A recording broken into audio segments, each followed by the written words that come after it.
Good evening, sim racing fans, and welcome to LSRTV's primetime Friday night doubleheader on iRacing Live, kicking things off from the virtual Kansas Speedway as we race under the lights in the Sunflower State for the RoddCar Truck Tour Kansas 200, race number 10 of 15, as we continue to charge along into the latter stages of this inaugural Truck Tour title fight. To get things rolling, we want to welcome you into the LSRTV broadcast booth. As always, my name is Evan Pasoko, joined alongside by Andy Kessler, our driver analyst this evening. Defending iSuperspeedway.com Racing Series champion Josh Ball. Pit lane going to be covered by Cisco Scaramuza, and Laura Lawson is our executive producer. Gentlemen, we're moving forward out of tonight. Only 5 races to go, 10 in the book, so getting down to crunch time in this truck tour. We head to the Kansas Speedway, a track that if you tune in on Monday nights, we were here not all that long ago with the RSR Full Throttle Cup Series, Andy. In that race, the top side was maybe not as extreme as it was tonight, but it was definitely the preferred lane, though tonight, the top side, a lot of these drivers want to be up there. Some guys going to try the bottom, though. There's really no in between. No, there isn't. You're going to see some extreme top riding around on that wall. One little slip up, you're going to see some big damage to these trucks. You're going to see a lot of guys, they're following each other. If one guy gets in the wall, you're going to have a bunch of guys behind him catching up to him really quick. So it's going to be tough for these guys to pay attention and watch that. But that high side, you definitely, with the progressive banking, get some really good run off of the corner, carry a lot of speed down these straightaways, and that's definitely the fast way around this place. The drivers right now wrapping up a 5-minute open qualifying session that has Stephanie Lessentine in the number 43 machine at the moment on a provisional pole by over half of a tenth of a second with a 29.7 flat. Josh, I'll turn to you. Top side on the racetrack, it's interesting. I don't do a lot of racing, in all fairness. I did a league race at this track. I was going to win until I drove it into the fence with 10 laps to go, ruined my truck. How hard is it for these guys to keep it off that fence when we're that close to it?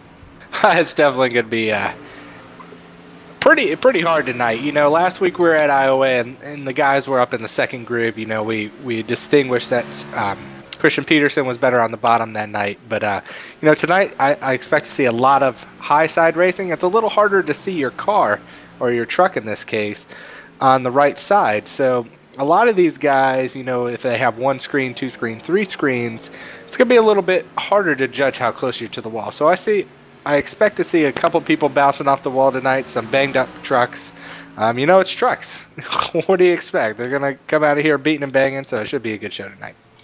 I think the term is they can take a lick and keep on ticking. The Kansas Speedway tonight could very well ring true. And with that, though, the qualifying session is in the books.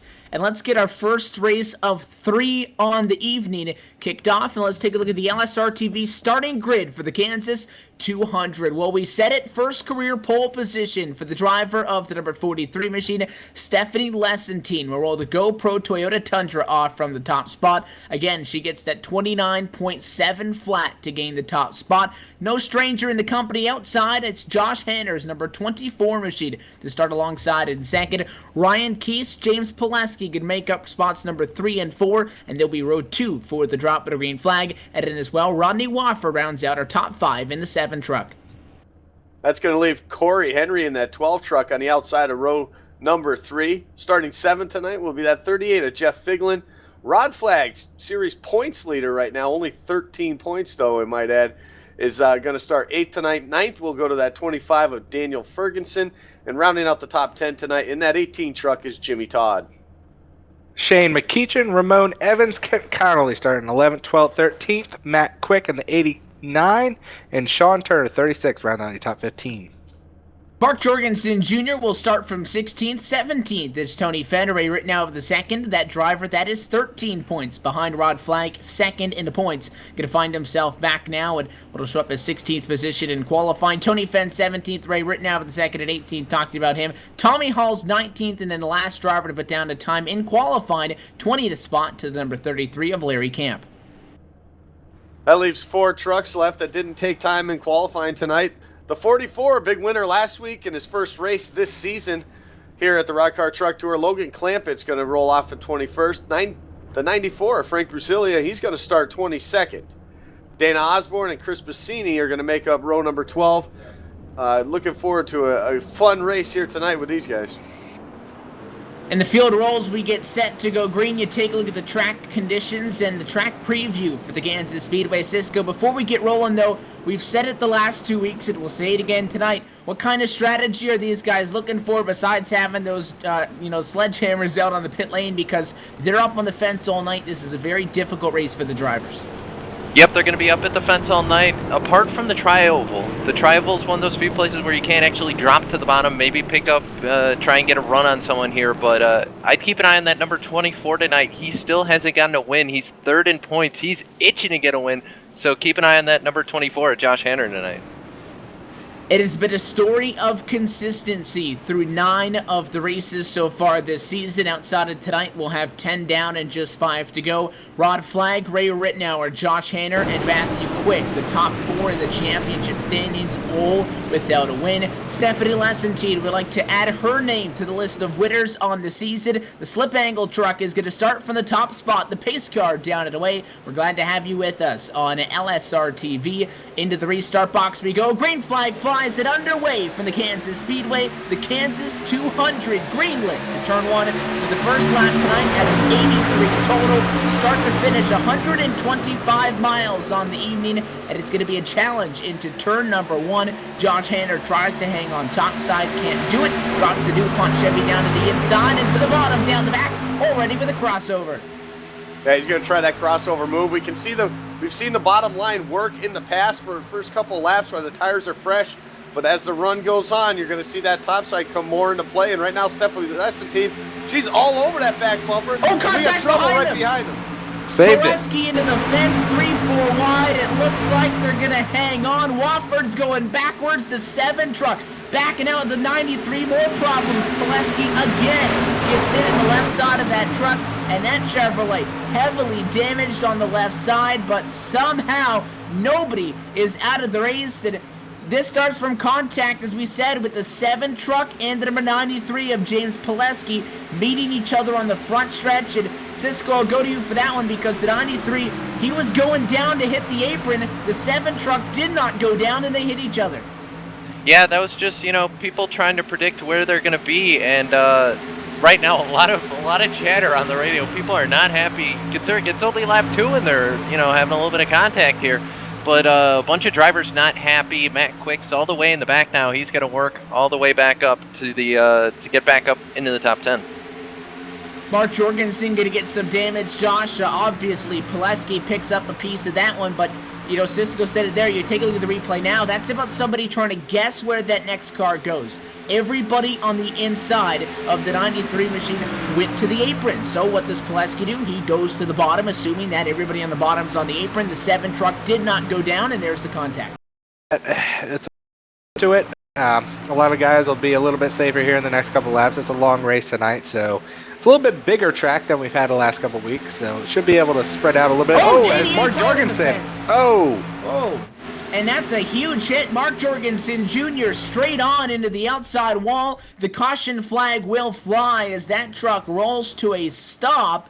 And that's going to be the night for the driver of the number 88 Chevrolet. Some major issue down in turn number 1.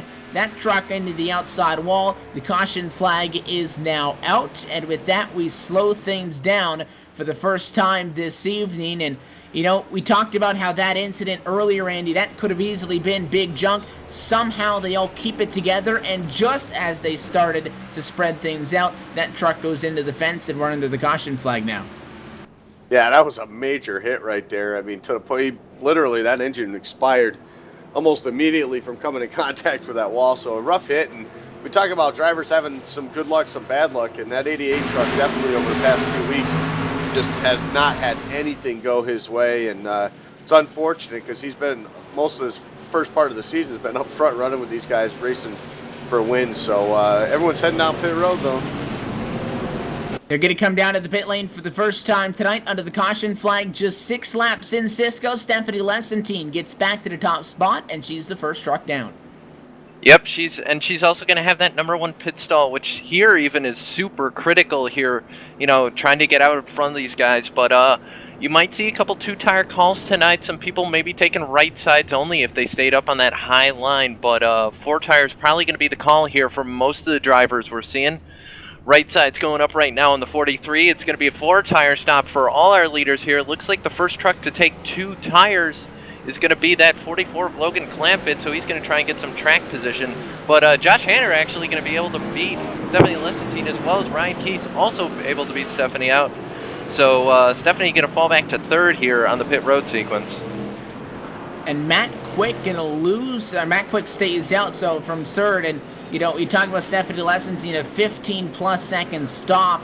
Very conservative into the box for the 43 machine, and again, with that number 1 pit stall, not good enough of a stop to be able to win that race off the pit lane, so it will drop Lesentine back to, at the moment, in 4th. Matt Quick, though, stays out for the moment, and he is currently leading this race behind the pace car, but, you know, you saw a couple of angles of that accident, the 88 on the inside of the racetrack, and it goes straight up the hill, and a couple of the drivers discussing over the radio were hearing possibly some sort of a wheel failure for the driver of the 88, but I mean, he was in the corner. Next thing you know, the wheel just deadlocked from, I guess, the 30 degrees or so, whatever it was, angled towards the left to make the corner. That thing just snapped 90 degrees to the right.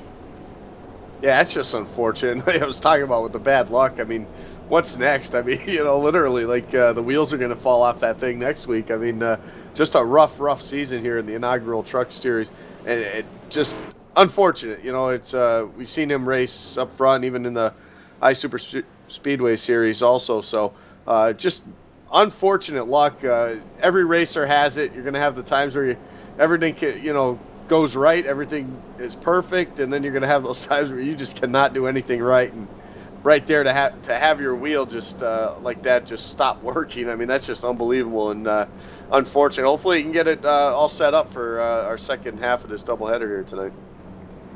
Yeah, get always Friday nights primetime on LSRTV and iRacing Live, the RoddCar Truck Tour. You're watching that now. A little bit later on tonight, we go to feature race 10 on the iSuperspeedway.com Racing Series calendar at the Clash at the Beach. That's Daytona 07. You're not going to want to miss that one. And then later on tonight, even further off into the evening, you can go on LSRTV's Facebook as well as online. Midnight Eastern for the RSR Midnight Thunder Truck Series for the first time on LSRTV 2. That coming on again later on this evening. So 3 events to keep your sim racing fix in on this Halloween Eve. So lights off for the pace car. We're going to go back at it. Matt Quick, though, stays out this time, not just to take the bonus point. The 89 will stay out and lead the field back to the green flag. One guy that I'm rooting for, absolutely, Andy, is Logan Clampett. Started in 21st position. He's in 6th right now. Not really the reason. The reason is if he wins, we'll have 4 consecutive drivers go back to back to back. Peterson won 2 in a row. Chaburko won 2 in a row. Seth the Merchant did it. Clampett won 1 week ago. It'd be a pretty cool thing if the 44 can get it done. Oh, it absolutely could be. But I mean, we can't jinx them, right, Jay? I mean, get the curse going here tonight. No, it'd be really something pretty special to see if we could do that 4 times in a row with 4 different drivers. So, yeah, he's definitely cut his workload out, being now up here in the top 10. So we'll see what he can do. But that 44 truck definitely fast here so far. Restart coming up with just 9 laps. Take it off of the board. Matt Quick going to be the control truck on the inside of the racetrack. Again, they have to wait for the green flag to drop on the exit of the restart box. So really, Although you're the control truck, you don't get that huge of an advantage. Green flag flies, and back and away we go from Kansas. The first American ethanol restart, and to the bottom goes at 89 a quick. Not the best restart. 3 wide behind them. It's Shane McEachin. Middle upside the 44 is Logan Clampett. On the bottom, the 12 of Corey Henry. This might work when they're getting up to speed. When they get the full song, I don't know about that. So they're 2 wide for the race lead, 2 wide for third, and 3 wide, 5th on back still to turn number 3. Yeah, it's a hornet's nest out there right now, Evan. Everybody's bumping and banging. Matt Quick's a little bit not as fast on older tires as Josh Hanna goes to the lead here. Stephanie Lessentine going ahead and taking second.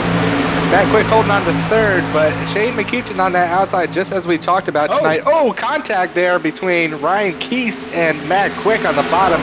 Those old tires aren't just hanging up. Well, that number 89 machine stayed out, and we saw contact a little bit before that, and the 10 machine of Keese got into the back of Quick the first time they went in 3 and 4. Then they went back down to turns 1 and 2, and the 10 just pile drove him. He's not going anywhere. You see the 12 trying to make a move, and Corey Henry, he's got to watch out because that truck's significantly slower. Inside goes Jeff Figlin, and Matt Quick trying to get out of the way before somebody sends him into the fence. Yeah, it's not going to take long here. This field's just really making their way around him now. That just shows us right now, and I hope all these teams are taking notes right now what no tires will do to you. 2 tires might be a little bit better, but I highly doubt that. 4 tires looks like it's going to be the way to go. Just in front of these guys, a lot of action. Everybody battling, beating, banging, trying to get every position they can here on every restart. If they're not wasting any time to go at it for the race lead, the 24 trying to make moves. Clampett to the outside. The door's going to get shut, and almost driving Logan Clampett into the wall is Josh Hanner. That opens up the door for Shane McEachin. Stephanie Lessentine had the first spot last time we went in 3 and 4. Right now, we come off and we complete lap number 13. It was Lessentine topside. The 24 trying to squeak up to the outside. Stephanie came down, shut the door on the 24. Hannah went back up top side. She swung out to the wall. He went to the bottom, and you saw that car get tight. It pushed up the hill. That almost put Clampett into the fence, and it was McEachin, as I mentioned, the Havoline Toyota just behind him, minding his P's and Q's, not being a part of it. Just drove up on the inside and made the pass. And now you'll see everybody, they migrate to the outside of the racetrack. So Stephanie Lessentine up top side, the 28 top side, the 24 top side, the 44 trying to make a move in that unpreferred lane. Has a good run though on the 24. Problem is, if he wants to make a pass, he has to pass both of these trucks because they run pretty much bumper to bumper. That's something that Clampett not able to do. He's there in 1 and 2. Got him nose to nose for second. He's third into turn 3. You know, Evan, you got to think. Maybe Hanner made a little bit of adjustments there, and they're just not working because he was up front leading, and Shane McEachin and Lessentine weren't catching him there before the pit stops. But now the 24 truck looks like he's going backwards a little bit. He's still right up there on Shane McEachin's rear bumper, but might have made a little adjustment the wrong way on that pit stop. Hopefully he'll be able to get it fixed and switched around later in the race.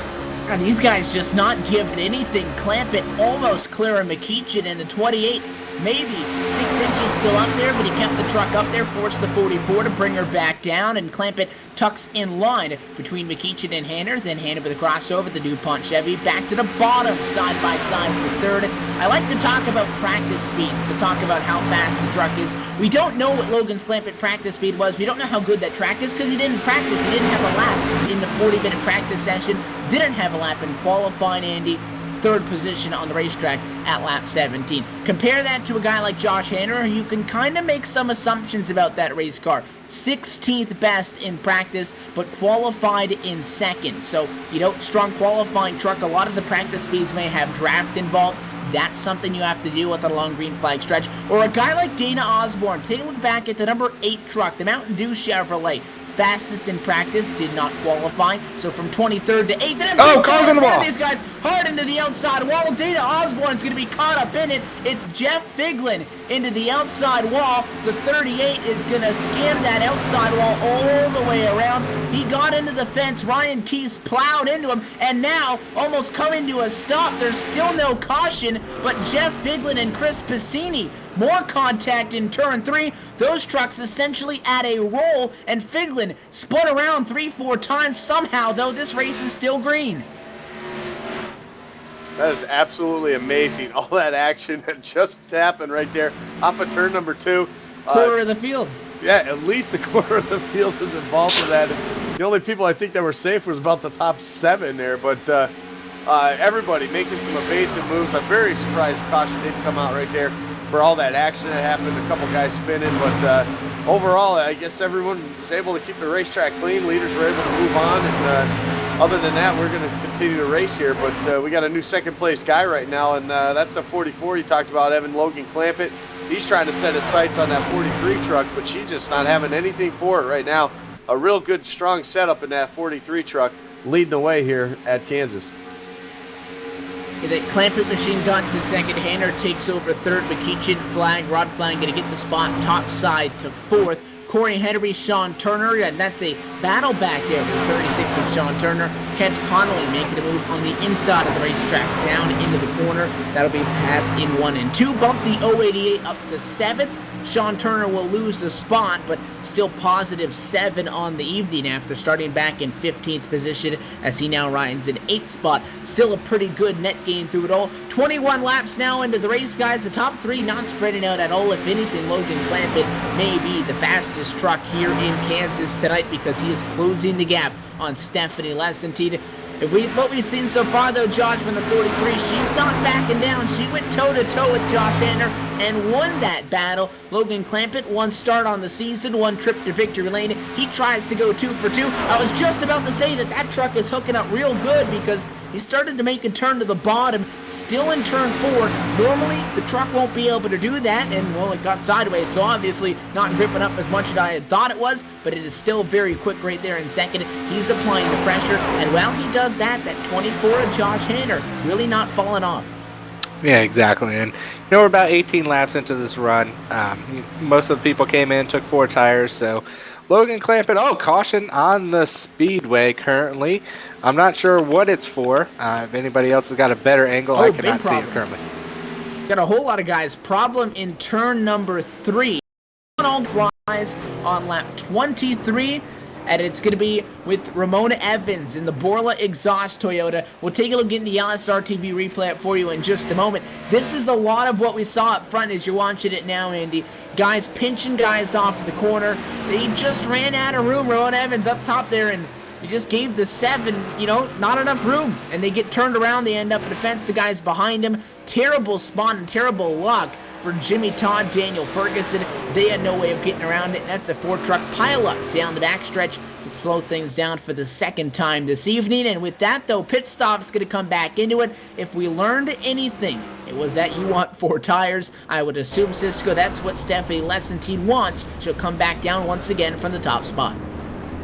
Well, actually, we saw Logan Clampett up there. I believe he took 2 tires on the last stop because he catapulted up so many positions. Either that or he had some roadrunners on his pit crew, but maybe a couple more people might have saw that, maybe took 2 tires, but I have to think that Clampett's going to want to take 4 here, but I'm just thinking a bunch of these trucks are going to have to come down pit road. So many had damage. I just get the feeling like we're going to see a bunch of resets used here, which that could hurt them later on if there's another big incident.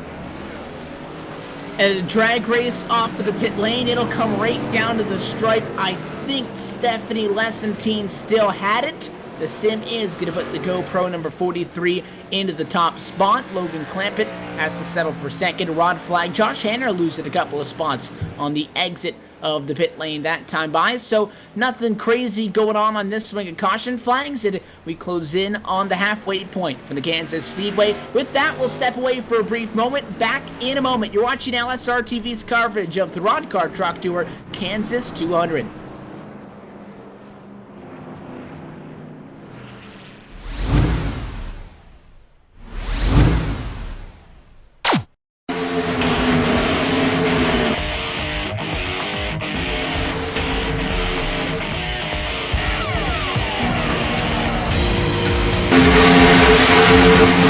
Top 10 for most of this race, actually.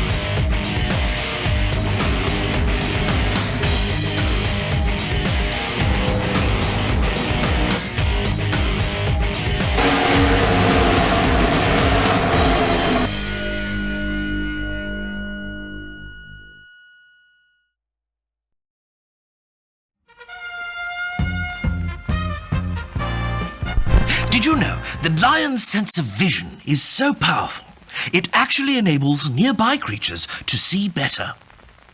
Here we see lions assisting the offspring of others, while their parents are elsewhere in the wild.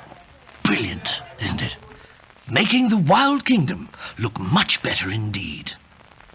Do good, be a lion.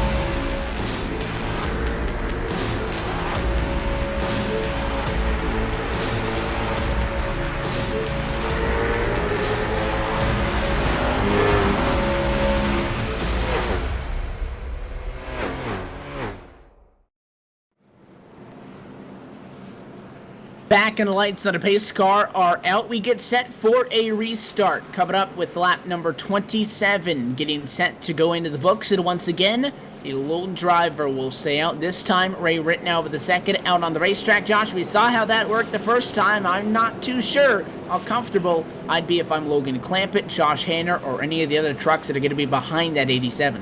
Yeah, honestly, Evan, I thought he was just staying out to get the points. He's up there in points standing, so I was thinking he was just, trying to get those points just like Rod Flag was last week. Second in points, yeah.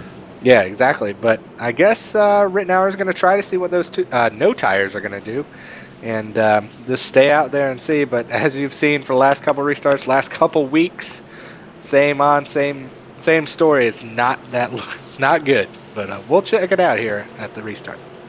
So the pace car gets down. Ritenour 13 points behind Rod Flag in the points. Rod Flag's fourth for this one. Is it worth the gamble? Green flag flies and back and away we go from Kansas for the second time. Off of a caution flag, and these guys already bouncing off each other. Nose to tail contact into the corner. The 24 and the 28, they get together. Looks like some mutual contact. No harm, no foul. And Clampett already trying to find a way up there. The 87 down to the apron to get out of the way. That's a smart move right there by the 87. Look at all these trucks coming up behind them, all hungry to get that top spot right now. Wessington, though, continuing to lead right now. She's doing a great job on that outside. Had the advantage, obviously, on the restart with the four tires. And we got a wreck behind. Oh, and upside down and over. The 33 of Larry Camp. Caution flag is out. This contact coming from well back in the pack, and these guys about 16th or so position. The 33 up top, Larry Camp running his own line. And, well, that looks like to 12 of Corey Henry turns up the racetrack and takes him out. That one out of 4. Yeah, Evan, it looks like, I don't know if Corey Henry knew exactly where he was. As everybody can see the replay going up right here. They didn't make any contact on that lap, so I don't think it was intentional, but somebody just didn't see somebody, I think. Yeah, exactly. And I don't know if Corey Henry's very happy with Larry Camp right now as they're side by side on the track. But, unfortunate there for Corey Henry and Larry Camp. But, we'll see what they can do. They'll go in, get their quick fixes, and hopefully be able to get back out there and see what they can bring to the front maybe later in the race. Yeah, so this trip down to the pit lane, none of your leaders coming back down for service. This one pretty much all for damage repair, Cisco. Yeah, pretty much. Get those trucks kind of repaired up here. Mainly, I don't think anyone's going to take any tires, just considering we just went green only a couple laps ago. But just get those dings and scratches kind of fixed up here. Hopefully, yeah, that's just about it. Ray Ritenour, though, came down. I guess he decided to get tires after all. 6 lead changes to this point. Still Stephanie Lessentine in front of the field. And I posed the question, Andy, was it worth it for Ray Ritenour to stay out? He's down to the pit lane. He's got tires, and he's back out on track. I have to feel that he wanted to pit, because I don't see why you would stay out, get the bonus point, not come down pit road just to pull to the apron down the back straightaway, though. That doesn't make any sense to me. No, Unless I'm missing something here. Well, sometimes in the sim, and I'm not sure because we can't see that, we don't have the luxury of that, but sometimes if you don't come down pit road that first time as a lead lap car or truck, next time you come around, it actually closes for the leader, so for the ones that didn't come down. So rather than maybe get a black flag and have to come down during a green flag run, he decided, well, I'll just stay out, I'll take my lumps, go back to the back. Sometimes we see that happen. We've seen guys before to get that lap led, Evan, where they'll come down pit road but not stop in their box. Get out in the front, get up there, lead the lap, and then they'll come down, and because pit road's open, they'll come down with 1 to go or something like that. We've seen Rod Flag do that in the past weeks. But, yeah, it just that's the only thing I can think of why he didn't do that, just to pull over on the back stretch, is that he just wanted to avoid the black flag under the green flag. So that could be why. We might have to find out from him later, but that's my only guess at this point. And again, with that, if it was as simple as the caution flags, Josh, being the same length every single time, for the most part they are, but if it was the exact same every time, we know well ahead of time if we're going to be able to go back green, talk about late race cautions. But the caution lengths are always dictated by the amounts of trucks getting waved by, how many lead lappers are on pit road, how many lap cars on pit road. So that could be a viable reason why Rittenauer was stuck out there in the front, because again, I don't think you intentionally stay out to intentionally get out of the way. I feel something would have had to happen there, because now he finds himself 16th, well further behind Rod Flag than where he was before all that happened. Yeah, and I think he might have just got what Andy said. He might not have been able to pit, didn't want to get the black flag there, going green. So, smart on his part, get out of the way on the backstretch, just let all the guys that had 4 tires go by him. Not cause any crashes like we've seen the last couple weeks due to this. So that was a good move on Ray Rittenauer's part. He did get his bonus point, no harm, no foul. And they'll come down pit road. It looks like those guys will top it off as well. Yeah, he probably saw what happened to the 89 at Quick there on that last restart. How much of a mess that was on that restart, and how everybody was trying to dodge him 3 and 4 wide. So maybe that's another reason why he decided to just drop down to the bottom. Yeah, you speak about that. The 10 of Ryan Keese, another one of those drivers that you were just talking about, he got into the back earlier on in this race, into the back of that number 89 that we're talking about. So Ryan Keese, I think the first time, Andy, when they made contact in the corner, it's because he wasn't expecting him that slow. Maybe the second time when he hit him a little bit harder, he was just upset that he was blocking him. So these guys trying to figure things out, and they have shown they're not shying away from getting physical tonight at the Kansas Speedway. Pace car ducks down and away. Stephanie Lessentine once again going to be on the inside of the front row. Control truck for restart number 3. Green flag flies. We're back and away, and a good restart for everybody. Top side with a good run. Clampett got the push from behind. That's James Pileski trying to give the assist. Lessentine, though, the first driver down to turn number 1. Back in the pack, though, again, Shane McKeechin trying to make some 3 wide. He thinks better of it as they hit the corner. Crossover for third. Pileski to the inside on Rod Flag. Yeah, Evan, and that 43 of Stephanie Lestine is strong. We haven't seen somebody on the bottom really pull clear tonight, and she just said, Logan Clampett, get out of the way, I'm going back to the lead. Her car is hooking up really good right now. I haven't really seen too much. Oh, we got a big wreck in the back. Caution flag is out, and that number 89 that we had just forementioned turned around. The caution flag is out, and there is heavy black smoke pluming out of the back of that entry. Matt Quick going to slowly get back up to a roll, but a pretty large incident. And I had mentioned that Shane McKeechin, the first driver, tried to make it 3 wide again, Andy, and this time they may not have actually gotten into each other, but probably a little bit closer than you would have liked. 3 wide, the 28 sees 2 slower trucks in front. He forces the issue to the middle, gets a little bit low on corner exit. Netcode attributes to it, but that small movement down off the corner, he turns Matt Quick around, quick into the outside wall. If Kent Connolly did not get a piece of that, he's got to have a good view, but I want to see it on board with the number 24, because I'm pretty sure Hanner went directly underneath Matt Quick as he was inverted. Yeah, or he went through him. I mean, either way. But, yeah, that was pretty exciting right there. A couple of guys having close calls on that one there. But, yeah, maybe a possibility of a little bit of netcode right there. Just a little bit too close, it looked like. But, Shane McKeechin, I think what we got there is a very, very fast truck. And for whatever reason pit stops or track position has just been eluding him so far in this first half of the race. It's been putting him back in the pack, back with damage. Caution flags have started to slow things down, and Cisco, a little bit of a different, I guess, go through this time down onto the pit lane because not everybody on the same page. No, we saw in the last caution, missed it earlier, but Josh Hanner and Ray Rittenauer, they came down pit road. They were at the time group didn't go in second time, the people who didn't go in at all, and the people who went in the first and the second time, or just the second time. So 3 different pit strategies here. Gonna be interesting to see who can make it on fuel, who can't. And there, when we go back green on who's Oh, there, yeah. but Yep. Yes. well, the good thing for Stephanie Lesentine is the best thing you can do out front is ride your own race. And again, a lot of it, you know, you can kind of discount it, Andy, and say, you know, well, they're back in the pack, why not? And, you know, a lot of the time people really only focus on the leader. You know, if you get a long green flag stretch, once green flag pit stops begin, your race leader comes down, that's when everybody else flocks down to the pit lane.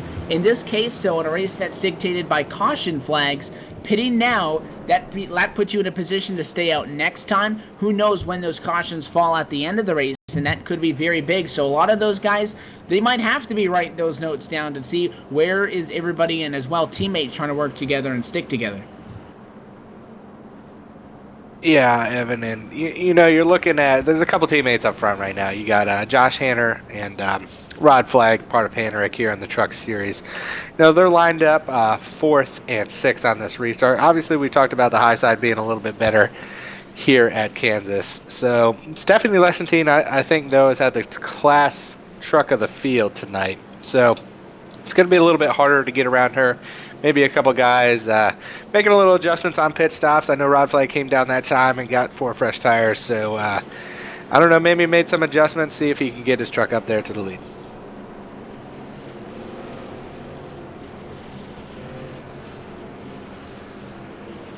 Well, she finds herself, again, as you said, on that top spot, and she's been there for pretty much every single time we've gone back green flag tonight. So she's got it locked down as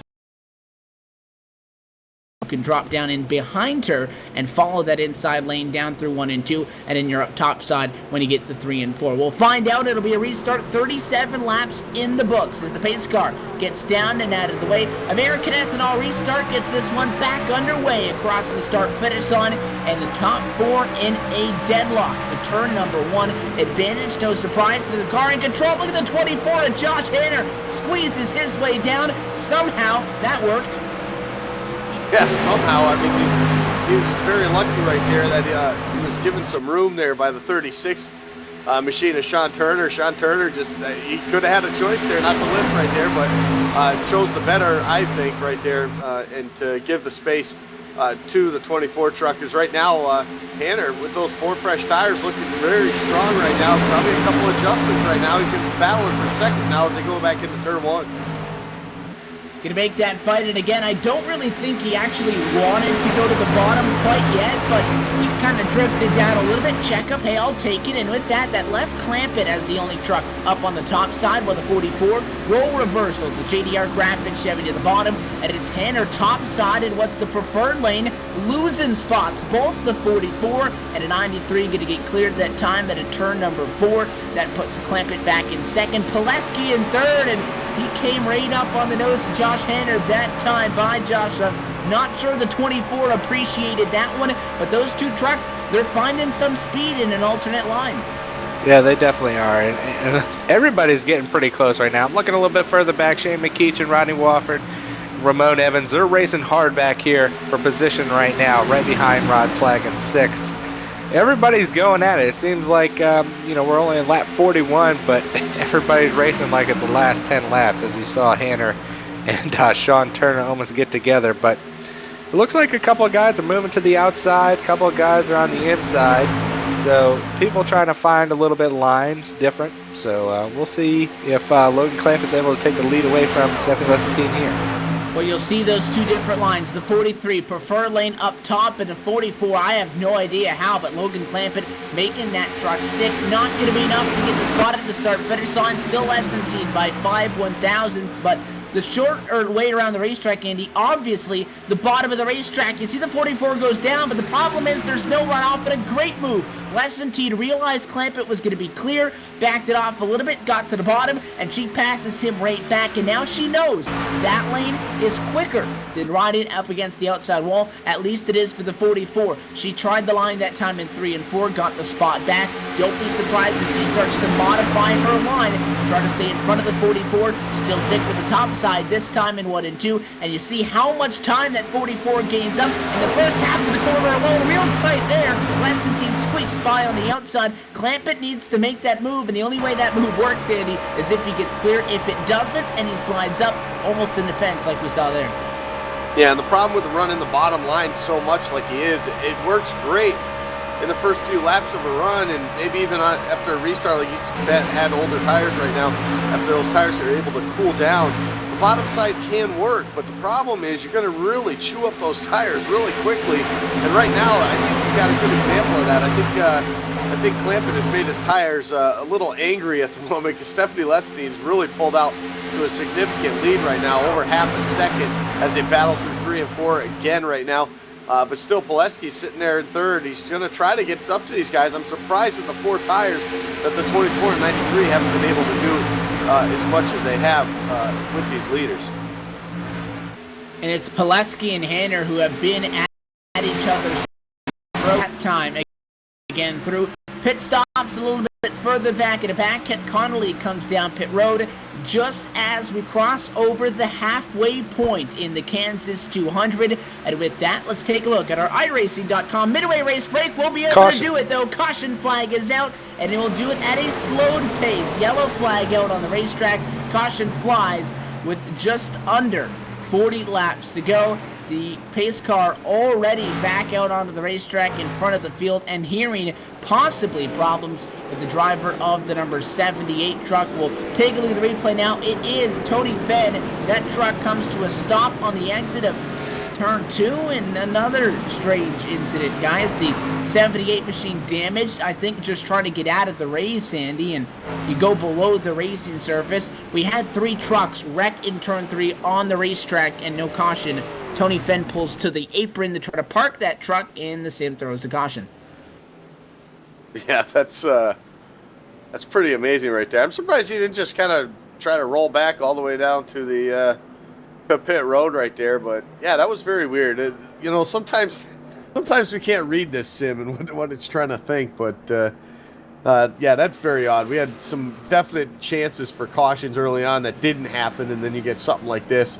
Single truck, not even an incident, and has some issues. But leaders back down pit road, right to you, Cisco. Yep. Once again, the big people who are going to gain here are going to be those people who came down on the most recent pit stop. Less fuel they have to put in the trucks. But 28 flew off of pit road, so I believe he took 2 tires there. So Shane McEachin going to try what Logan Clampett did earlier in the race and take 2 tires. And don't worry, Evan, they're on the same strategy now. It'll even things up, and sometimes you make that pit early and then everybody else comes in. You go to the race lead, you get a long green flag stretch, then you all pit together and your pit strategy works. However, for those that pitted last time, really they don't gain much unless they picked up some spots a little bit further back in the field, because again, the race leaders that led us to the caution flag lead us across the halfway point. And again, that only changed. Shane McEachin stays out onto the racetrack after he comes down with just 2 tires, well out in front of everybody else who came down with 4 tires in fuel. So Shane McEachin will take over the race lead at the halfway point. And again, close it in now inside of the final half of this race, inside of about 35 to go. When we go back, Reed, now let's take a look at your iRacing.com midway race break, presented by iRacing.com, the leader in motorsport simulations and the official sim racing partner of NASCAR. Shane McEachin, 11th to 1st. He'll lead us to the green flag for the first time when we go back at it. Second place now, Stephanie Lessentine. The 43 will find herself on the outside of the front row for the first time this evening. Josh Hanner, familiar spot in third. Logan Clampett slides a little bit back to fourth position. And P5 as we run the 10 of Ryan Keese. That truck was junked. Somehow they got a new nose on it. It's looking pretty good. Trouble early. He's going to sit 7th right now. 8th is Rod Flagg, points leader. Rodney Wofford, who had trouble real early, sits 9th, and rounding out top 10 is the 8 of Dana Osborne. Ramon Evans in 11th right now. Daniel Ferguson sitting 12th. Jeff Fagelin comes back this week. Tommy Hall in the 14th. And Larry Camp, number 33, rounds out 15. And just like they did in qualifying, the top 20 drivers still on the lead lap at the moment. Matt Quick in 16th, 17th is Ray Rittenauer with the second. Sean Turner 18th, 19th Kent Connolly. Chris Bassini in 20th. Two of those trucks going to lose some spots. It'll be Quick and Rittenauer. They're both going to drop back because they come down to the pit lane. Going to make sure that they have those fuel cells full of gas and getting ready to go back at it. And we get ready to go back at it. Shane McEachin, 2 tires. Andy, what shot do you give him with that? Well, we saw that no tires does nothing, so I think he might have a legitimate chance. Problem is, I think that 43 truck's too fast for him on top. Side of there, I think at a turn 2, she'd be in a pretty good spot. Yeah, I'm going to go against Andy there, and I say Shane has 0 chances. Not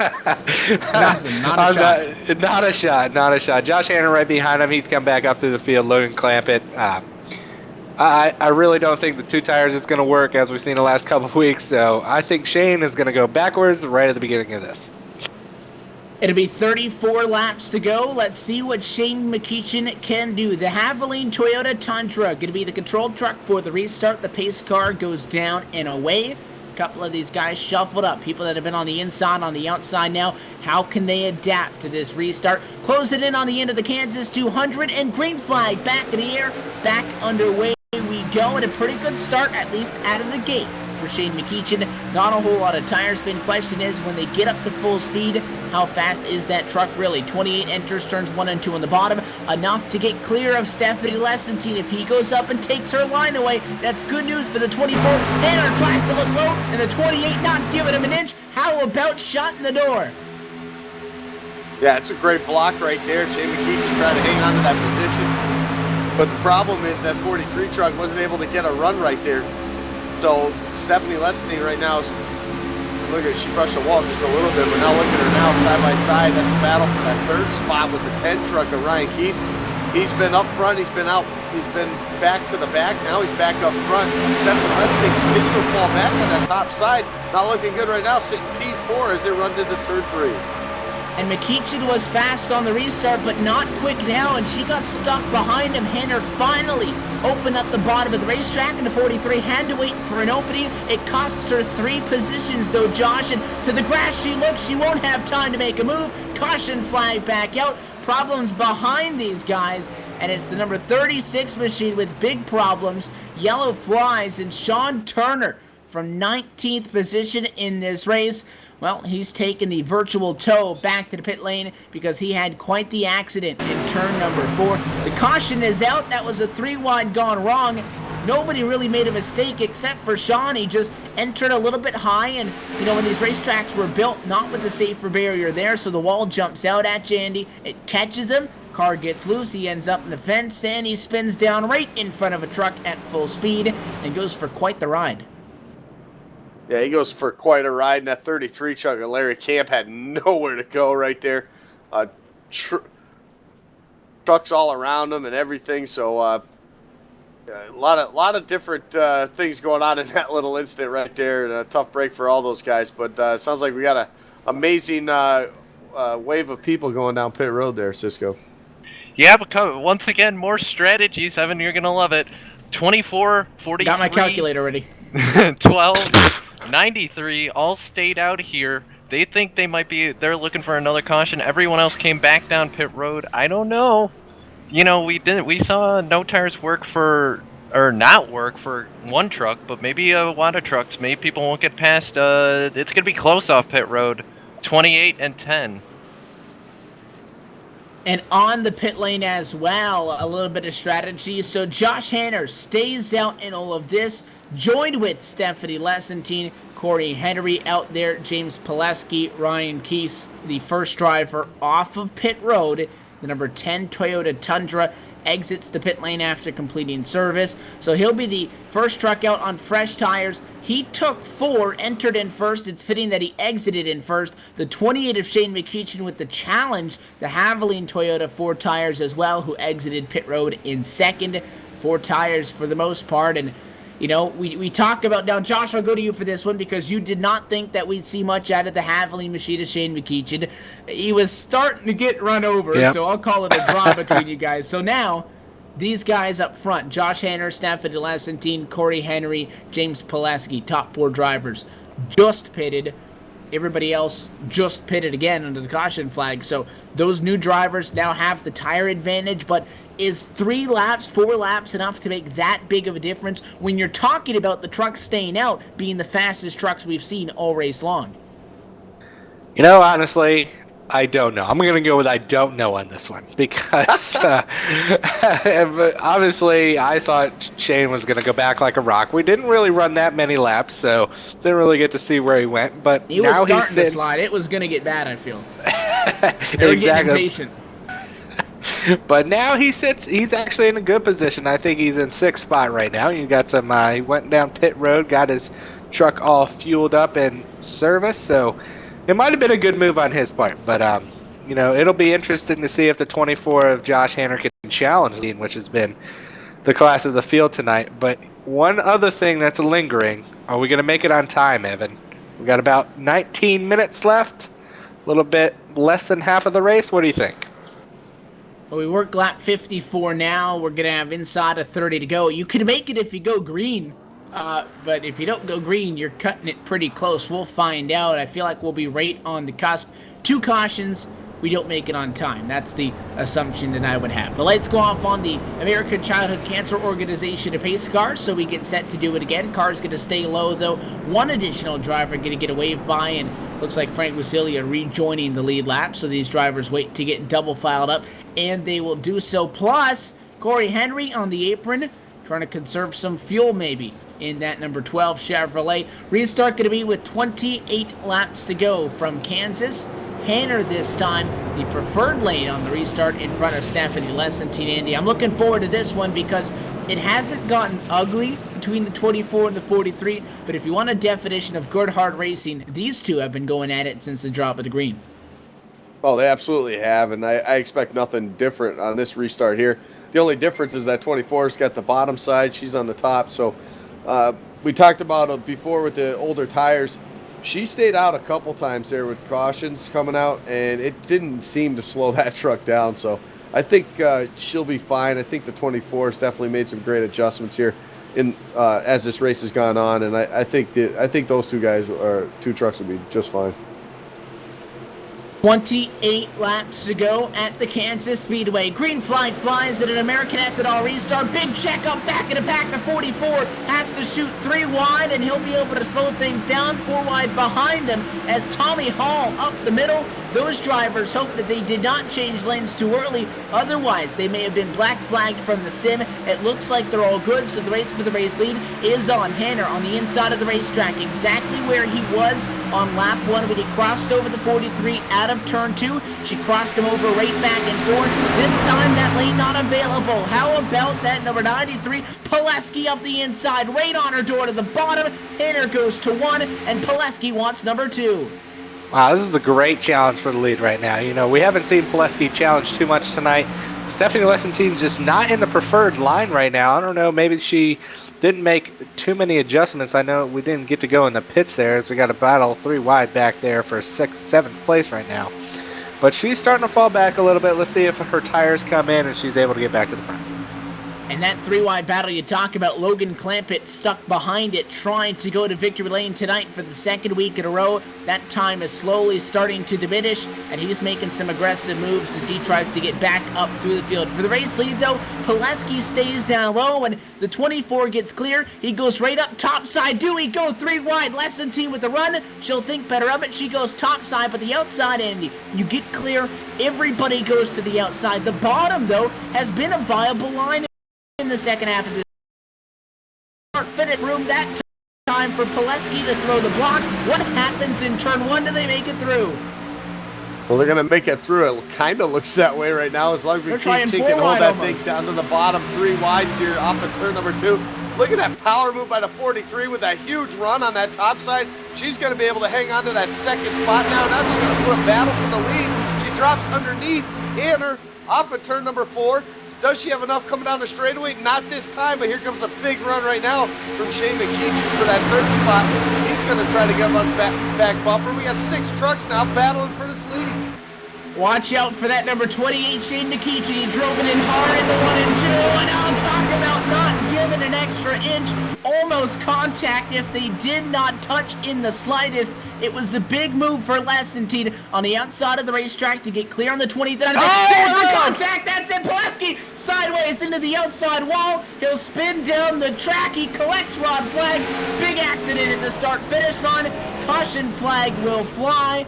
And with that accident, your championship leader involved in a caution flag.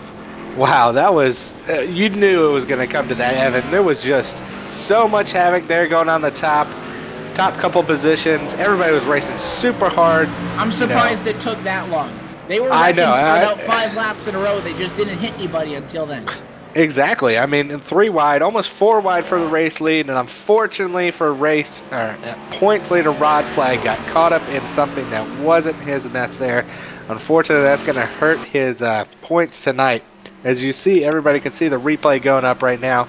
Fortunately, the 93 just got tagged there coming off of 4 and collected some unexpected people behind him.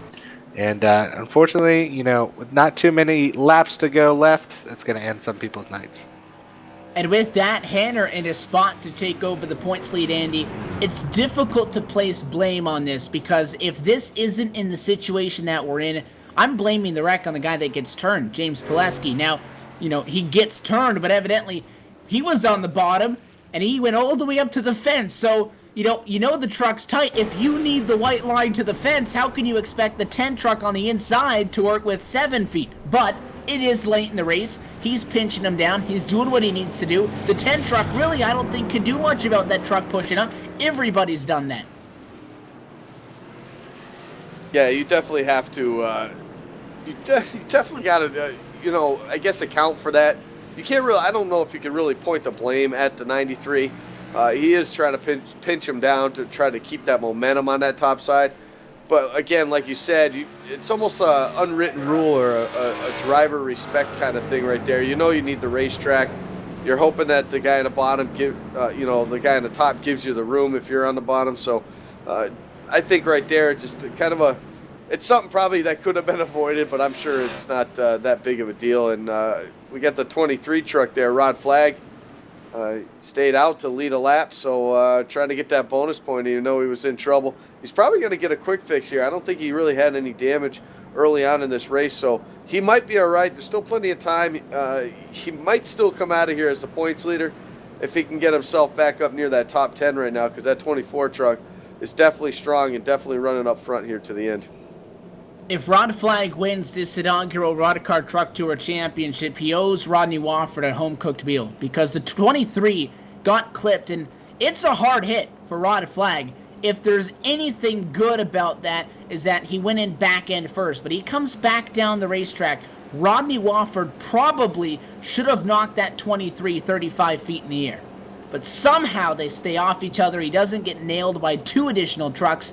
The truck's still hurt. He's still on pit road, but it's not totaled. He stays out to get the bonus point. Meanwhile, everybody else comes down to the pit lane, and now we find ourselves, I was talking about how Logan Clampett was a little bit too far back to try to challenge for the win, Cisco. A pit strategy call once again tonight for the driver of the 44. He's now P1. Yeah, he took 2 tires on this stop. He did it in the first stop.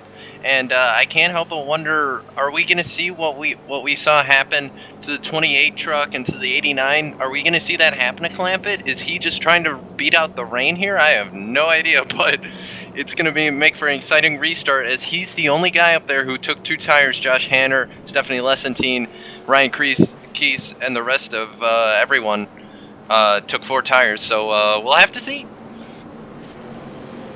Inside of 20 laps to go, Logan Clampett going to take over the race lead in the Kansas 200. The time in this race coming down to about 12 minutes to go or so. Give it some change. So this one may come down to a timed event yet again. 20 laps can be completed in under 10 minutes, so there's still a possibility to race this one green to the end. The key word, though, is you have to stay green if you want to make it to the distance here tonight. Logan Clampett, he'd take it any way he can, trying to become the 4th consecutive driver in a row to win 2 races back-to-back in a row, and the number 44 after starting from 21st on the evening. Stayed out after an early caution flag, gained a lot of spots. He's been here ever since. Can one final Hail Mary on the pitch strategy give the number 44 that second win in just 2 starts on the season? The pace car is going to get down to the way. Josh Hanner, Stephanie Lessentine, Ryan Keyes, Frank Busilia through the top 5. They've been strong all night, and they have a different idea of how this one gonna go down. Green flag flies back in the air, 19 laps to go from Kansas, and a good restart for the bottom. Nobody to help up top for the 24 of Josh Hanner. I know we're not at a plate track, but he doesn't got any pushing help behind him. The 10 car abandoned ship. Keys to the inside for the 3rd spot in line, and it's Clampett with Lessentine in tow on the inside.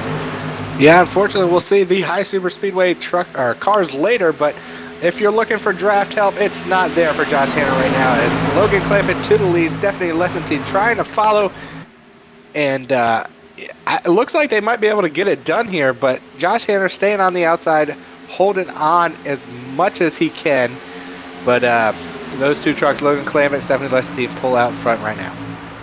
Second time tonight, the 28 machine makes it 3 wide, and Shane McEachin gets into Daniel Ferguson. The 25's in the fence, that's back in the pack. Nobody involved in that accident. We stay green, and we keep eyes up at the front of the field.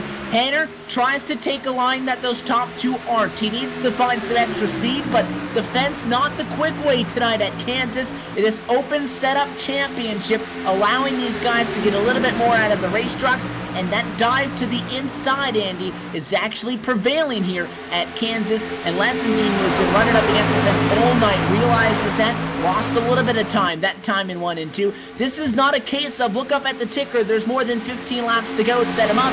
If this comes down to time, if we get caution flags, you want to make that move as soon as you can. You'll see the 43 machine trying to set something up. All 3 of your race leaders down to the grass across the start-finish line.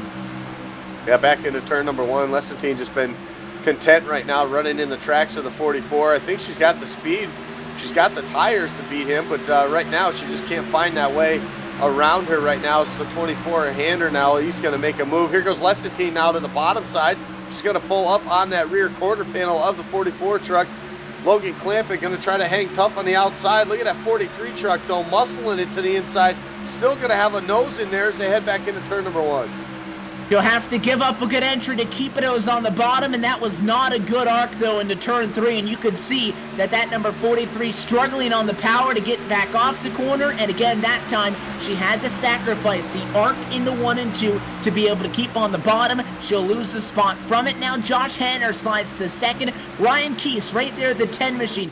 That's where you need to make a move to the bottom, not into the corner, halfway through the corner. The 10 machine making the move. He'll take 3rd away from Lessentine, not going to slide up in front of her, though. She keeps the nose up top. Look at the 24 trying to squeeze between Clampett and the fence. He'll split the gap to the inside, side by side for the race lead down the back.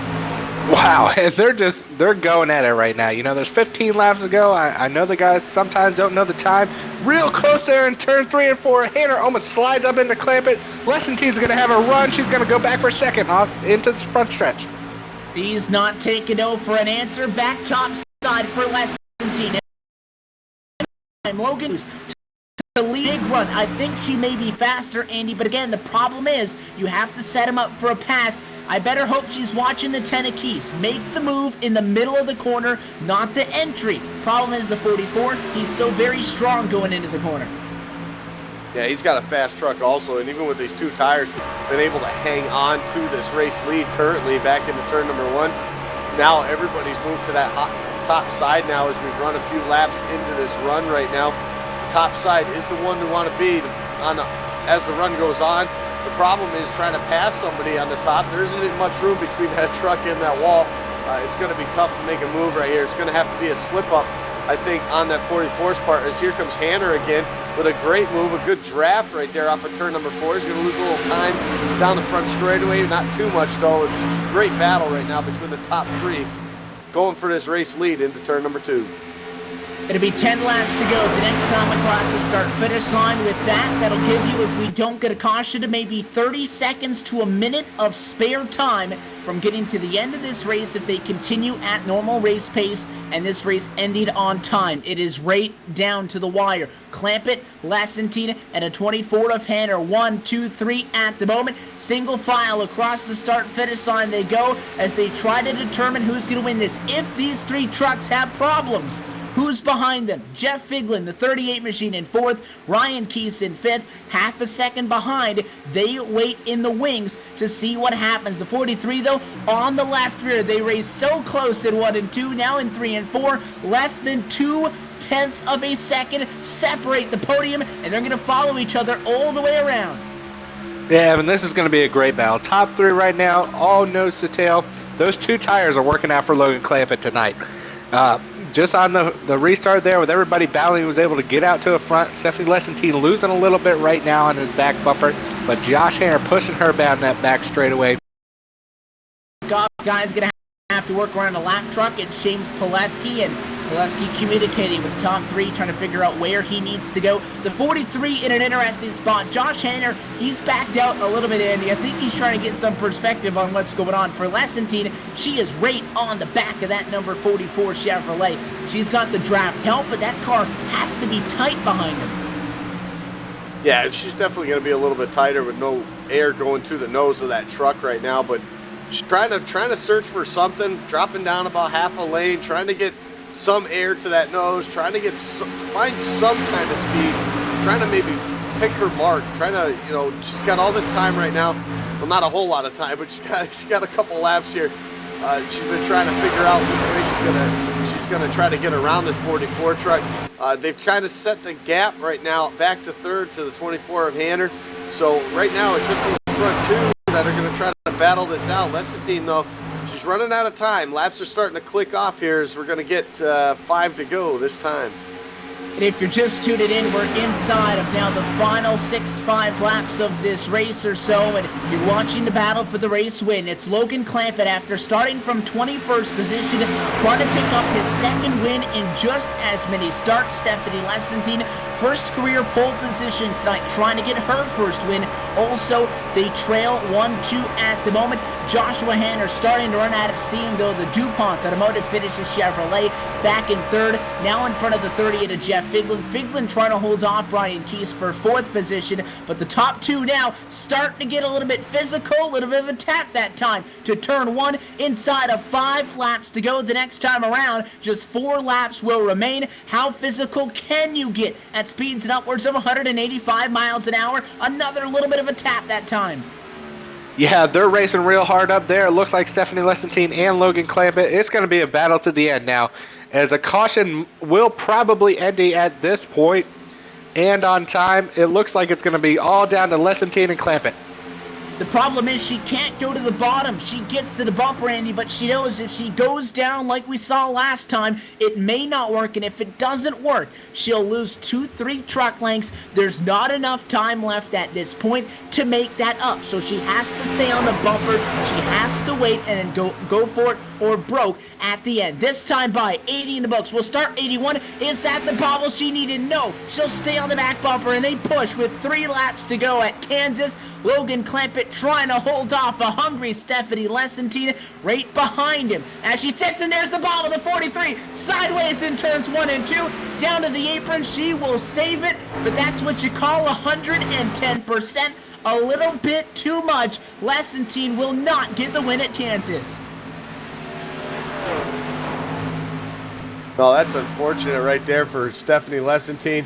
Running such a great run she had going, and she just flat out the truck, she drove everything out of that thing right now. And Logan Clampett, if he can hang on, he's wiggling right now through in the corner. He's losing it right now. Here comes a 24. The 24 is going to make this a battle. That was a big bobble. The backstretch. Oh, the 44 tries the block, but he doesn't have any speed to do it. Clamp it sideways. Does he throw it away? Josh Hanner to the race lead. White flag going to be this time by to the inside goes Clamp it. Just clear of Ryan Keese. 1.5 miles to go. Clamp it on the bottom. It's Hanner up top. We know the 44 struggling with handling. Oh. He's going to put the 24 in the fence. Josh Hanner into the inside wall in turn number 1, outside wall rather. Down to the apron he goes. He will save it also. Ryan Keese, last driver with a shot at it. I don't think he'll be close enough. And somehow in all of that, turn number 4, back to back to back to back. Back-to-back winners. Logan Clampett, checkered flag flies. Winner at the Kansas Speedway. He takes home the Kansas 200. Ryan Keese will take second. Jeff Figlin third. Stephanie Lessentine in fourth. Joshua Hanner tried to steal this race after Clampett. The bobble that Stephanie Lessentine needed to win this race was 1 lap too late after she made her mistake. It looked like Hanner had this outright, Josh. Went to the bottom. You saw Clampett try the block, and then they make contact in turn 1, and it was history from that point. The 24 in the fence, the 44 onto victory lane. Yeah, it could be called a little bit of a Kevin Harvick move there by Logan Clampett to make sure he won the race. But, he got up into Hanner there. Maybe no harm, no foul, unfortunately. But Logan Clampett's going to walk away with his second victory on his second start in back-to-back races, Iowa and Kansas. I'm sure his team's pretty proud tonight. Josh Hanner might not be as happy, but Ryan Keese with a great finish as well. And you said it was pulling for the 44. Tonight, race 1 of our back-to-back-to-back coverage. And as I said, as he came at a turn 4, we go back-to-back-to-back-to-back on drivers going back-to-back. This is the 4th consecutive driver in a row to win 2 race weekends back-to-back. Logan Clampett with the win. I'm surprised, honestly, he has a truck to celebrate with, because I was looking for that 24 to come and say something to him. He does not. That's going to be a hotly contested incident there. No caution from it, so it's not a reviewable accident. But the 44, there's no question that it's Logan Clampett that comes up the racetrack. If you're talking about, though, from the driver's perspective, you know Clampett's going to go in hard, Andy. I don't see any way Logan Clampett makes a move like that on purpose, because 9 times out of 10, if you drift up and hit somebody, you're getting turned because they're on your right rear. Yeah, I can't say that was on purpose. We know over the race chat a lot of guys complaining about it. Race control said they were going to review the finish, and, I understand all that, but listen, if he was going to do that on purpose, I honestly think he'd be nose first into the wall also. So, listen, the trucks are going to push up to the high side like that. He was doing everything he can. I mean, listen, this is the last lap. Your foot's in the floor. You don't lift. I mean, this isn't, if he lifts at all, the 24 is on to win, So, I mean, he's going for the win. I don't know if you can really blame anybody for that, or say that it was purposely done or anything like that. I think that was just some hard driving between a couple of great competitors, some very fast trucks that were here all night long up front. It's unfortunate that guys, that someone has to pay for it. And tonight it was a 24 truck, and he's still going to get a top 10 out of it. I know that's a lot more disappointing than a win or a second place finish, but in the grand scheme of things, it could have probably been a lot worse also. Yeah, it's disappointing that Stephanie Lessentine doesn't win this race. It's disappointing that the 24 doesn't win this race. It's exciting that Clampett does. That's how it is, though, every single week. Only one truck can go on to win it. Logan Clampett picks up his second in a row, and we'll get his side of the story in a moment, because post-race from Kansas coming up. Do want to remind everybody, tuning in live right now on LSRTV and iRacing Live. Coming up immediately following tonight's coverage of the RoddCar Truck Tour, we go back on air 10 o'clock Eastern Time on LSRTV and iRacing Live for the iSuperspeedway.com racing series from Daytona for the Clash at the Beach feature race 10 on the Season 5 Championship. And then later on tonight at 12 o'clock a.m. Eastern Time and 9 o'clock p.m. Pacific, LSRTV 2 bringing you coverage of the RSR Midnight Truck Thunder Series, the season finale. So a lot of racing still to come. We'll talk, though, to your top finishers in a moment. Post-race from Kansas, I'm sure you'll want to hear these.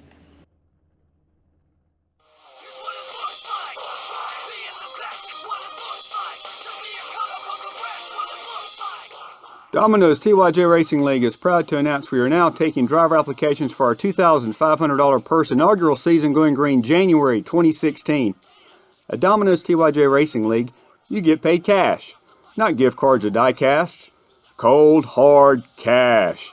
You get paid for finishing 1st through 20th in our championship and 1st through 3rd, plus a lucky dog bonus in all of our 20 races, plus other cash bonuses. You're going to like the way you look. All the way to the bank. I guarantee it. Purse amount approximate, paid cash or iRacing bucks. Drivers carry less than $20. Report unsafe driving to local authorities. Apply today at Domino'sTYJRacing.com to see if you qualify for our league.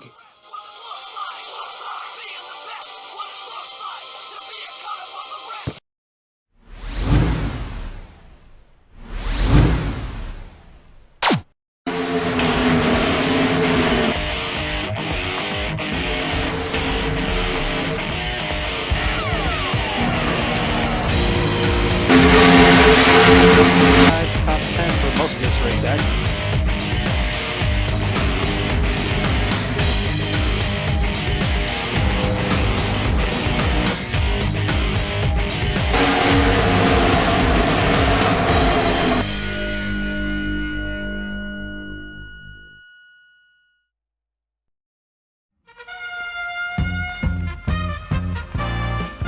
While lions are notorious for their voracious appetites, they spend a great deal of time feeding other creatures. In fact, lions will take great care to ensure there's plenty to go around. As you can see, they keep giving with utter ferocity. Bravo, lions, and bon appetit. Do good, be a lion.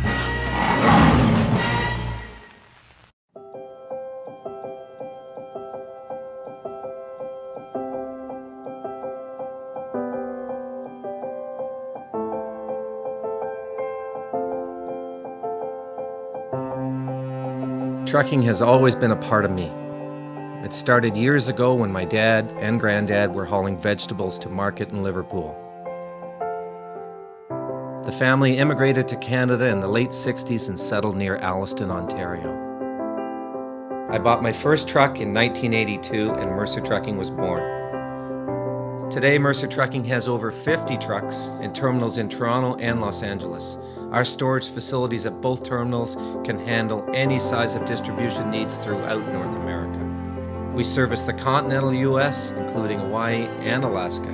We run over 120,000 miles per month and some of the best equipment on the road today. We specialize in less than truckload shipments, show freight, we do rush team service deliveries, and haul your refrigerated or heated product. Our regular team service from Canada to California is second to none, and our staff and drivers are among Back live at the virtual Kansas Speedway, and an interesting post-race show on LSRTV as our coverage of the RoddCar Truck Tour Season 1 Championship continues, now 2/3 of the way through this inaugural championship. Round 10 out of 15 in the books, and the Kansas 200 goes in the direction of Logan Clampett. Ryan Keys comes over the second, Jeff Figlin with the third. We'll talk to them in a moment. Notables, though, after that late race battle, Stephanie Lesentine with a 4th place after starting on pole. Joshua Hanner, after leading that race with 1.5 laps to go, started in second, comes home in 6th. So to get the post-race interviews kicked off, Josh, going to pass the mic down to you, and I believe you've caught up with Jeff Figlin. Started 7th tonight, comes home in 3rd, and he had a pretty good look at that exciting action there late on in the going. Is able to walk away, though, on the podium when it's all said and done. Yeah, I'm down here with 3rd place finisher right now, Jeff Figlin. Was standing here talking, and he said during that last run that that truck got loose tight. Tell us about your night. Well, my setup started out, I was pretty good on the set, and I could drive anywhere on the track that I wanted. I could flat-foot it all the way around the track, and then all of a sudden it just got snappy loose going through the corner, riding the high side. I don't know if it was in the marbles or where I was causing it, and then a couple laps later the nose would get really tight. And then a couple laps after that, it would get snappy loose again. So that's where I lost the pack there towards the end. I'm just thankful that I could bring it back up to 3rd. Well, that's a good job for you tonight, finishing P3.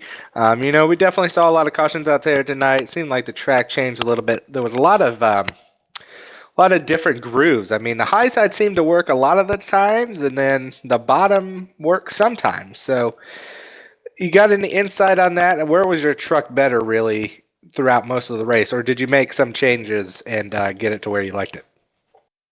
I didn't make any changes actually. I had it pretty set up well in practice. I could drive it anywhere I wanted on the track, and luckily I found out there at the end. I think if we would have had a lot more green flag runs, I might have been a lot worse off because on those short runs I could just drive it wherever I wanted. I could flat foot it all the way, and then we'd have a caution, so I could be able to pit, put new tires on it, do it all over again. But since that last run ran so long, I started actually feeling the truck. So I don't know if I would have actually what changes I could have made if we had some longer runs, but I'm just glad everything worked out the way it did. Well, congratulations on the podium finish tonight. Best finish of the season for that number 38 truck. Got any sponsors, shout outs you'd like to thank before we let you go here and get on to the iSuper Speedway later? Well, I just want to thank Rod for putting on this RoddCar series, LSRTV for these awesome broadcasts, and also my teammates over at Big City Motorsports. Without those guys, I don't think I'd be able to do what I do. So thanks a lot, guys.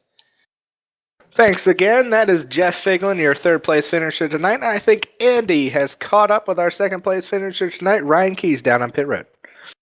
That's right. I am down here with the driver of the number 10 truck here, Ryan Keese. Ryan, solid run tonight. A little bit trouble early on, had to fall back, get some damage fixed. You came back up through the pack very nicely, had some track position there at the end, able to take advantage of a couple mishaps, the 43 and 24 having some issues late in the race there. You come home with a solid second place finish here tonight. Yeah, I mean the save the Tata's Toyota Tundra was pretty good. It was okay first couple laps off a restart, but really came in nicely on the longer runs. I'll talk about we had one pretty decent long run. For the most part, it was a lot of short runs out there. Pitch strategy was all over the place with everybody out there. Different coming in different times. Really kind of jumbling up the front there. What was the biggest problem for you coming through the pack here tonight? Well, those restarts are really critical. I mean, you have to get what you can get because after a while, depending on where you are as far as the trucks around you, you start running the same lap times, and it starts just getting slower and slower and slower, and the tires start wearing off, and then that low line just is unusable. So I mean, every pit stop, 4 tires, fuel, and try to get as much track position on that restarts as much as possible. Well, it worked out for you here tonight. I think it was your best finish here so far this season in the second place spot here. We're closing in on the end of this thing. Talk about how this momentum here, this good solid run here tonight can propel you in these last final 5 races here to finish out the season. Well, I think the rest of the races I'm pretty confident running at, and I generally place pretty good there, when I'm on the iRacing circuit, so in the trucks especially. So, we'll have to see. It's tough competition here, and you gotta draw from the luck bank sometimes, and you gotta put some in the luck bank. So, it is what it is, and, if it rolls my way, great. If it doesn't, we'll work hard and salvage. Well, there you go. Any sponsors or shout outs you want to give out there tonight for this solid run? I want to thank my sponsors, Traction Grabber, Big No Racing Products, and Team Apex for the set. Awesome deal. Well, congratulations again on the second place run here tonight. And that's going to do it for me down here. But I believe Evan is getting soaked again down in Victory Lane with another back-to-back winner here in the RoddCar Truck Series. A lot of familiar faces nowadays in Victory Lane, and from the Kansas Speedway, the home of the NASCAR Camping World Truck Series Toyota Tundra 250. It's a Chevy that picks up the win tonight. The Kansas 200 goes to the JDR Graphics Chevrolet of Logan Clampett. 2 starts, 2 trips to Victory Lane, and we catch up with him now. Logan, first off, congratulations. Spoke with you a little bit before once this race ended up coming to an end. You take home a win. Before we talk about the win and the season, How did you guys make it 25 laps? I know that a lot of people talking about that contact on the white flag, but that was some real good racing we saw out of everybody inside the top 5 for the last 20 laps to not only put on a show, but make it green to the end, finish this one on distance as opposed to time. Yeah, it was a pretty good race. There were a lot of cautions. The timer was about to run out, actually. But I didn't mean to put Josh in the wall. It would have been a clean finish if I wouldn't have gotten really loose there towards the end with 2 to go or something. So, I meant to drive it in deep, but I think I drove it in a little too hard and a little too high and accidentally got tight and got into him. With this win, you become the 4th driver in a row to take home back-to-back wins, and you started from 21st tonight. So, we're discussing the racetrack early in the race. We're talking about how it's Kansas, so the high side, a place to make things work. You seem to like dipping that car a little bit down to the bottom to get it to hook up, but you started 21st, and, we take a look at the race back, and really, you were up front for a lot of it. How'd you get up there so quickly? Just a really good setup built by Seth and CP. They weren't going to run, so they just gave me a Chicagoland setup, and I didn't have any practice or anything and didn't qualify. So I just hopped in the race and just tried to get up to the front, and it worked out. I would agree with that statement that this would have worked out pretty good. So now the stats say if the streak is to continue that you're not going to win the next race. Next race we go back at it. We're actually going to have a week off. And then we'll go racing at the Fontana at the Auto Club Speedway. That one coming up on November the 13th for the Skyline Motorsports 250. 78 laps at Fontana. Can the 44 break now the trend as opposed to continue it going in tonight? Can you win 3 in a row? Hopefully I can win 3 in a row. I'm pretty good at Fontana, which is pretty good. Hopefully I'll bring the JDR graphics truck in victory lane. Well, I'll tell you what, you're going to improve on what was a 39th position in the points into tonight. Again, not in a spot to challenge for the championship, but here to play spoiler, rack up the wins. You do it again tonight. You're talking about that race car, JDR Graphics on board. Who are some of the other partners or people you want to thank? Dead Zone Racing, working with them during the Pro Series. Actually coming up Tuesday, coming up with like really close. And of course, Ascourse, they do a lot of hard work. That league is going to start up soon, owned by JD Laird and Brian Schoenberg, and Drake and Tech, and yeah, that's it. And as I made sure to self-plug last week, and we'll do it again, you could find that on Tuesday on LSRTV with iRacing Live as well. So Logan, 2 in a row. We'll hope to see you do it 3 in a row, and again, an off week next week. So you'll be able to get everything prepped up for the Pro Series. We wish you the best of luck there. We'll see you on Tuesday night, and then after that, we'll see you in a couple of Fridays. Yeah, thank you.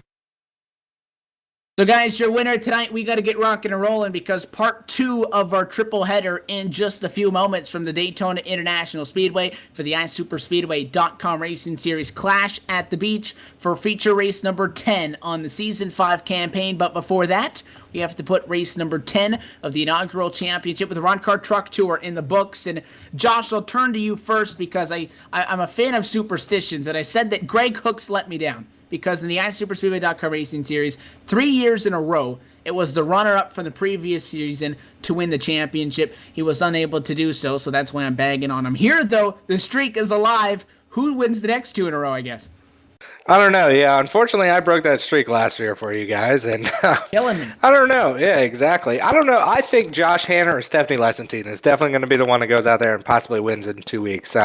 They've been definitely racing pretty hard there the last couple weeks. Had some great trucks, so I think they look to break out in the next couple weeks and get a W. Cisco, as always, pit strategy, a little bit of a factor. Damaged race cars, a little bit of a factor. But the view was good from up here. I know down onto the pit lane, talking with some of the teams, for the most part, all you saw those late race battles were when they came across the front stretch in front of you guys on pit road. But what was your thoughts on the evening?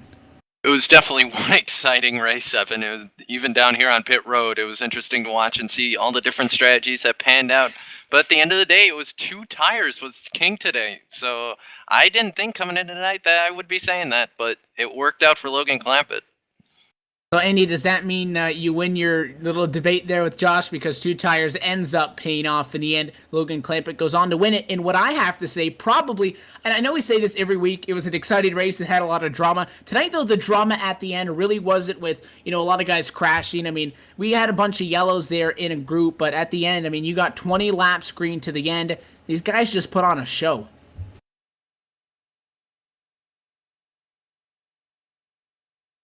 They absolutely did. They put on a great show, and it was fun to watch. I mean, you're putting some of the top drivers out there, and it was good to see the 43 truck run as well as she did all race long. Led a ton of laps. Really, I think had the truck to beat.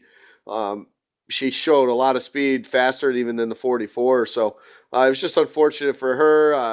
A big points swing, I think. Again, it's going to shrink just a bit with this week finishing 15th, so Hanner's going to gain some more spots. So we're closing in with 5 races to go, Evan, and this points lead that Rod Flag was kind of enjoying is starting to shrink now, and you got to think the nerves on some of these teams is just starting to get ramped up here. LSRTV, the place to be for sim racing throughout the week. We've got something to every single night for the next 7 nights in a row, nonstop. Tomorrow, it is day number 6 of the Sarah Fall Brawl Spectacular. 3 feature races, that's 6 hours of racing. Sunday, 5 more with the final 2 features. Monday, we got RSR Full Throttle Cup Series action as the chase rolls on. Tuesday, the NASCAR iRacing.com Pro Series. Wednesday, Hardline Racing. Thursday, Upstate Racing. Friday, again, with our double headers on LSRTV Live. You're not going to want to miss any of that. For that, you can go to LiveSimRacing.com as well. Encourage you to give us a like. Go to Facebook.com/LiveSimRacingTV and stay up to date with us on social media. So that does it. 1 out of the way. Still 2 races to come tonight. We step away from the Kansas Speedway. And on behalf of the entire LSRTV team for the night, for myself, Evan Pusoko, Andy Kessler, Josh Ball, Laura Lawson, and Cisco Scaramuza, we thank you so much for tuning in. Congratulations to Logan Clampett, and I'll say my line again. He's the back-to-back-to-back-to-back driver to go back-to-back. He wins tonight at the Kansas Speedway. We'll see him in 2 weeks' time on Friday nights, but we'll also see him in the Pro Series this coming Tuesday. Back in a minute, though. Stay tuned. Keep it locked on LSRTV and iRacing Live. We'll be live from the Daytona International Speedway in just a few. We'll see you then.